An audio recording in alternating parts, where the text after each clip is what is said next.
We're gonna create a men's fashion athletic brand in under 2 minutes using AI. Here we go. I'm gonna head on over to Midjourney and I'm gonna type in this men's athletic fashion brand with gray and black tones with a P as a logo.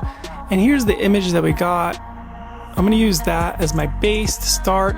I'm also gonna create an identity for my brand. So I'm gonna ask it to create a letterhead. Here it is. And then I'm gonna head over to ChatGPT to create a name for my brand and a slogan. I wrote in this, give me 10 name ideas for a men's athletic clothing brand. It should start with the letter P. And here we go. I liked Pinnacle Threads, so I chose that. Pinnacle Threads, we got all these taglines. They're all pretty good.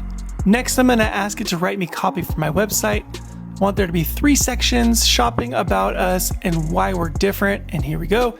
It's writing all the copy for the website. Look at that. We just did it in under a minute and a half. If you're not using AI, I don't know why.